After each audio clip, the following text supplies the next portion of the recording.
Welcome to பெரியம்மா சமையல். வாங்க, இன்னைக்கு நம்ம வந்து எம்டி சால்னா பண்ண போகிறோம். ரொம்ப ரொம்ப டேஸ்டியானது. இது வந்து சப்பாத்தி, பரோட்டா, தோசைக்கு எல்லாத்தையுமே நல்லாயிருக்கும். அதுக்கு வந்து பெரிய வெங்காயம் 2 வெங்காயம் எடுத்து கட் பண்ணியிருக்கோம். 2 பச்சை மிளகா, தக்காளி பழம் வந்து பெரிய பழமாக 2 தக்காளி எடுத்து வச்சுருக்கோம். அரைக்கிறதுக்கு வந்து தேங்காய் ஒரு அரை முடி தேங்காய், சின்ன முடியில் அரை முடி திருவி வச்சுருக்கோம். இப்போ வந்து முந்திரி பருப்பு இருந்தால் ஒரு 10 முந்திரி பருப்பு சேர்த்துக்கலாம். நம்ம வந்து இப்போ மல்லாட்டை பயிறு தான் ஒரு கைப்பிடி அளவுக்கு எடுத்து வச்சுருக்கோம். 1 ஸ்பூன் பெருஞ்சீரகம், 1 ஸ்பூன் ஜீரகம், அரை ஸ்பூன் கசகசா, ஒரு பட்டை, 2 ஏலக்காய், 2 கிராம்பு, இது எல்லாத்தையும் நம்ம இப்போ அரைக்க போகிறோம். அரைச்சி இப்போ வந்து இதை வச்சுட்டு நம்ம தாளிக்கிறது எப்படின்னு பார்த்துக்கலாம். அடுப்பை பற்ற வச்சுக்கலாம். இதுக்கு வந்து எண்ணெய் கொஞ்சம் அதிகமாகவே ஊற்றிக்கலாம். ஏன்னா அந்த எண்ணெய் பிரிஞ்சு வரும்போது தான் டேஸ்ட்டு நல்லாயிருக்கும். இப்போ எண்ணெய் வந்து சேர்த்துக்கிடுவோம். சட்டி காயட்டும். இப்போ எண்ணெய் காஞ்சிருச்சு. இப்போ நம்ம வந்து 2 பட்டை, 2 கிராம்பு, தாளிக்கிறதுக்கு வந்து ஒரு பட்டை, 2 ஏலக்காய், 2 கிராம்பு, ஒரு 1/4 டீஸ்பூன் அளவுக்கு பெருஞ்சீரகம் போட்டு தாளிச்சுக்கிடுவோம். இந்த எண்ணெய் நல்லா காஞ்சிருச்சு, வெடிச்சிருச்சு. இப்போ வந்து வெங்காயத்தை சேர்த்துக்கலாம். பச்சை மிளகாயும் சேர்த்துக்கலாம். நல்லா பொன்னரமாக நல்லா வதக்கி எடுத்துக்கலாம். அப்போ தான் நல்லா டேஸ்ட்டாக இருக்கும். நல்லா செவக்கட்டும்.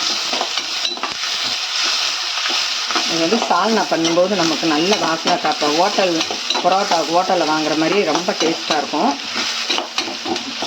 நல்லா பொன்னரமாக இருக்கும்.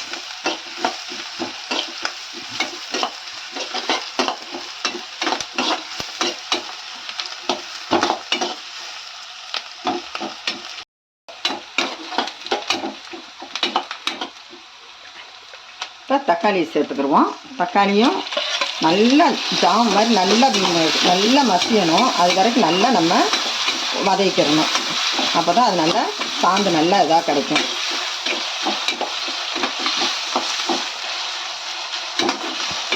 இது கூட கொஞ்சம் நம்ம உப்பு சேர்த்துக்கலாம். அப்போ தான் தக்காளி சீக்கிரம் வதங்கி வரும்.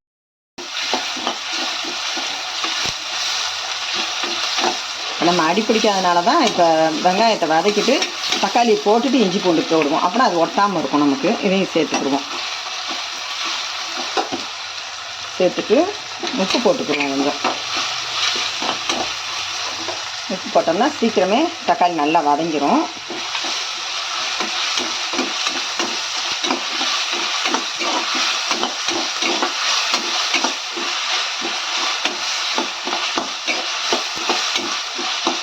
இது கூட மஞ்சள் தூளையும் சேர்த்துக்கலாம்.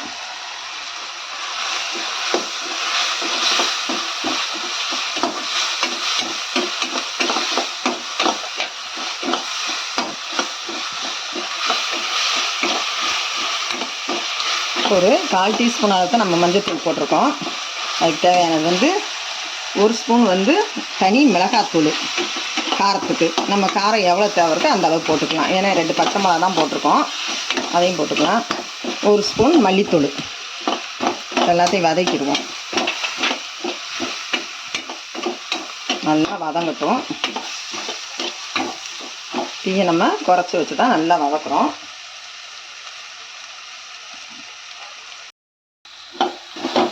இப்போ நம்ம கொஞ்சமாக தண்ணி சேர்த்துக்கலாம். நல்லா வதங்கி தக்காளி நல்லா வேகிறதுக்காக கொஞ்சம் தக்காளி ஒரு அரை கிளாஸ் அளவுக்கு தண்ணி சேர்த்துக்கிடுவோம். இது நல்லா மூடி வச்சுருவோம். நல்லா கரைஞ்சி வரட்டும் தக்காளி. அப்போ தான் அது டேஸ்ட் இருக்கும். அதுக்கு நம்ம அரைக்க வேண்டியதெல்லாம் அரைச்சிக்கலாம். இப்போ வந்து ஒரு மூடி போட்டு மூடிக்கிடுவோம். நம்ம எல்லாத்தையும் சாரில் அரைச்சிக்கிடுவோம்.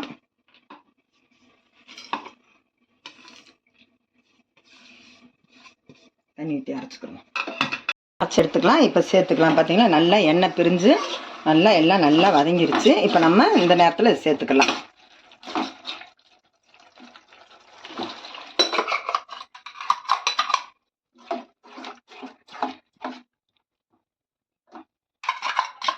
நம்ம கழுவி ஊற்றிக்கலாம். எல்லாத்தையும் நல்லா கெட்டியாக வரும். அதனால் நம்ம கொஞ்சம் தண்ணி சேர்த்துக்கலாம். போதும், இந்த அளவுக்கு இருந்தாலே போதும். நல்லா வாசனையாக இருக்குது, கமகமன்னு மணக்குது. இப்போ வந்து உப்பு ஏற்கனவே நம்ம போட்டுக்கோம், இன்னும் கொஞ்சம் சேர்த்துக்கலாம். இது கூட ஒரு 3 கருவேப்பிலை கொத்தா உருவி போட்டுடலாம் பச்சையாகவே. அப்போ அந்த வாசனை கொதிச்சு வரும்போது ரொம்ப டேஸ்ட்டாக இருக்கும் அதோட வாசனையும். இப்போ வந்து நல்லா ஒரு 2 கொதிக்க விட்டுக்கலாம். மூடி போட்டு மூடி வச்சுருவோம். இப்போ நல்லா கெட்டியாக வந்துருச்சு. நல்லா கம்ம மணக்குது. சால்னா ரெடி. இன்னும் ஒரு 5 நிமிஷம் அப்படி நம்ம கொஞ்சம் சில்லை வச்சு நல்லா கொதிக்க விடும்போது அந்த மசால் வாசனை எல்லாம் போயிடும், நல்லாயிருக்கும். ரெடி ஆயிடுச்சு. நமக்கு நல்லா கெட்டியாக வந்துருச்சு. இப்போ வந்து மல்லித்தலை தூவி நம்ம ஸ்டவ் ஆஃப் பண்ணிக்கலாம். ரொம்ப மணக்குது சால்னா. இப்போ சப்பாத்தியும் ரெடி ஆயிடுச்சு, சால்னாவும் ரெடி ஆயிடுச்சு. இப்போ எடுத்து ஊற்றிக்கலாம்.